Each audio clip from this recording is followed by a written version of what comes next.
Pemirsa, aktivis Papua Barat beberapa hari lalu menggelar aksi damai di Gedung Mahkamah Agung untuk menuntut perlindungan hutan adat dari perkebunan sawit. Dengan mengenakan pakaian adat Papua, mereka masyarakat adat Marga Woro dan suku Auyu dari Bovendigul menggelar aksi damai di depan Gedung Mahkamah Agung. Selain menggelar aksi damai, mereka juga menggelar ritual adat dan memanjatkan doa. Papua adalah provinsi di Indonesia yang mempunyai hutan yang sangat lebat, ya. Dan masyarakat adat di sana itu sudah hidup bertahun-tahun di dalam hutan tersebut, ya. Jadi mereka adalah masyarakat adat yang memang salah satu tugas mereka secara tidak langsung adalah menjaga kelestarian hutan tersebut, ya. Dan itu sudah dilakukan selama bertahun-tahun. Nah, jadi kalau sekarang ada oknum, ya, yang tiba-tiba membabat habis hutan mereka dan dijadikan ladang tanaman sawit, ya.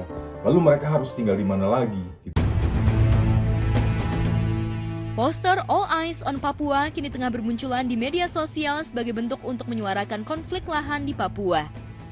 Hutan seluas 36.000 hektar atau lebih dari setengah luas kota Jakarta itu direncanakan akan dibabat habis demi pembangunan lahan kebun sawit. Mereka berdemo lantaran hutan adat tersebut tempat yang mereka sudah tinggali secara turun-temurun. Tidak hanya itu, kawasan tersebut bukan cuma tempat tinggal mereka, namun juga sumber penghidupan, pangan, budaya, dan sumber air. Nah, ini pemerintah dan pengusaha harus benar-benar memikirkan nasib mereka, ya. Jadi mereka harus benar-benar diberikan keadilan, ya.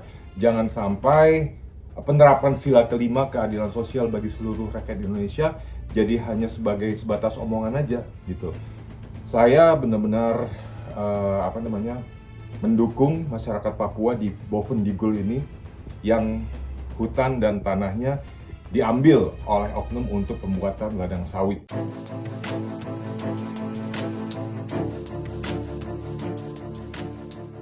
Nasib masyarakat adat yang tinggal di kawasan tersebut pun terancam. Setelah gugatan mereka gagal di tingkat pertama dan kedua, upaya kasasi ke MA adalah menjadi opsi terakhir yang dimiliki masyarakat adat untuk membatalkan rencana pembabatan hutan oleh PT IAL yang akan diganti dengan pembangunan lahan kelapa sawit. Nasib yang dialami masyarakat suku Auyu itu membuat sejumlah kalangan ikut prihatin.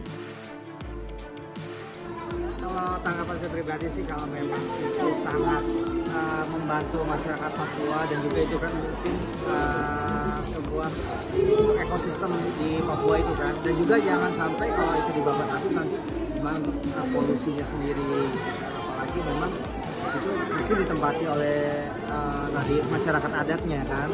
Jadi kalau memang ada tempat-tempat yang memang bisa, ya cuma yang lain aja jangan yang itu, karena kan kayak saya pun usaha, kalau mau usaha itu memang harus ada izin dari warga sekitar. Kalau warga mengizinkan ya kita harus usaha. So, kalau warga yang nggak mengizinkan ya jangan dilanjutin.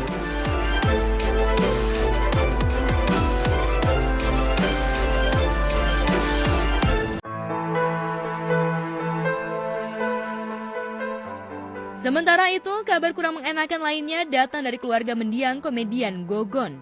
Baru-baru ini keluarga mendiang pelawak bernama asli Sumargono alias Gogon itu memutuskan untuk menjual rumah mewahnya yang terletak di daerah Boyolali, Jawa Tengah seharga 3,5 miliar. Keputusan tersebut diambil pihak keluarga lantaran beban utang yang ditinggalkan mendiang Gogon semasa hidup. Hingga kini mereka belum menemukan pembeli.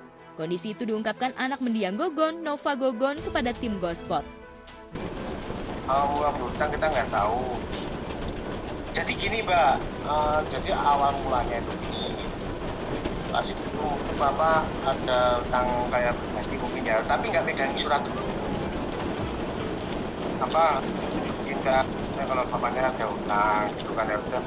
Terus sambil aku ngomong sambil ini kan, terus langsung, udah gini aja Pak, gimana nih? Bapak yang orang rentenirnya itu bilang, ada nggak Mas yang buat ini? Ya Pak, ada cuma surat rumah, aku bilang gitu. Ada cuma surat rumah, ya udah akhirnya baca surat bawa sama dia. Kasih Bapak cuma pesannya rumah jangan dijual, gitu aja. Udah pokoknya yang penting ini jangan dijual rumah, tapi kita kan nggak tahu waktu permasalahan yang kayak gini kan nggak tahu kan. kalau kita paksa mau nggak mau kan juga lagi. Diceritakan Nova, awalnya mendiang ayahnya membeli rumah tersebut dengan tujuan bisnis properti. Awalnya rumah yang berisi 24 kamar untuk kos-kosan itu ditawarkan seharga 6 miliar. Namun karena kebutuhan mendesak, maka pihak keluarga menurunkan harga jual menjadi 3,5 miliar. Namun sampai saat ini belum juga ada calon pembeli yang menawarnya. Selain itu, Nova mengungkapkan kalau alasan pihak keluarga menjual rumah warisan ayahnya lantaran saat ini tengah terlilit hutang dengan rentenir. Total hutang mencapai 2 miliar.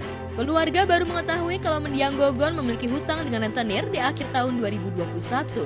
Salah satu rentenir itu datang dan menagih hutang almarhum.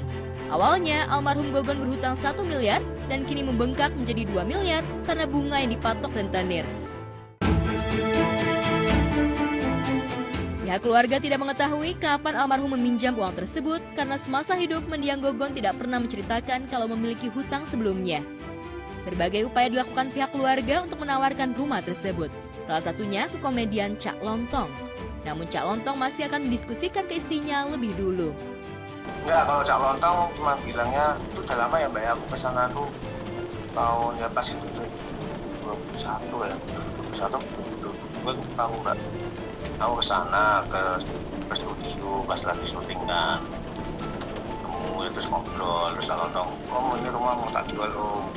Pas itu aku juga bilang, maksudnya ada urusan itu, tapi kalau udah denger lah, maksudnya kan aku juga cerita sama teman-teman papa kan, kalau rumah disangkutan utang.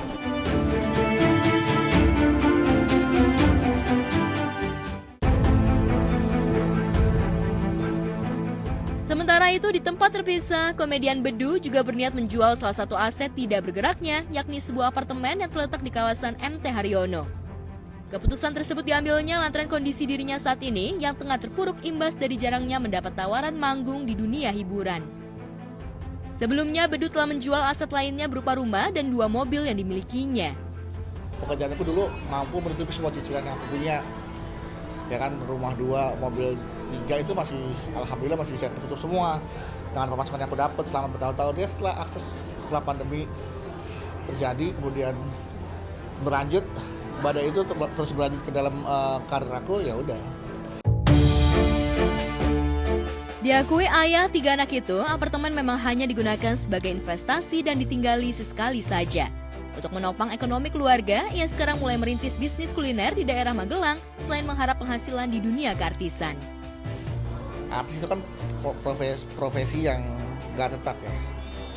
Jadi kadang dia kayak kuli proyek tuh, kayak kuli, ada proyek dapat duitnya banyak, nggak ada proyek udah nunggu ada proyek. Nah, makanya aku sekarang nggak bisa aja aku nunggu ada proyek, aku harus membuat proyek gitu supaya aku ada pekerjaan. Tapi alhamdulillah pelan-pelan ya kan, aku jual-jualin juga sebagian aku ada yang aku ambil untuk investasi usaha aku. Ada kuliner, alhamdulillah sudah beroperasi ayam bebek bedudu. Karena dalam hidup itu cuma ada tiga rah. Terserah, menyerah, berserah. Lantas, benarkah Bedu sempat menawarkan apartemen yang akan dijualnya itu kepada Dewi Persik? Dan bagaimana kondisi Bedu dan keluarga saat ini pasca menjual rumah mewahnya dan pindah ke rumah yang lebih kecil?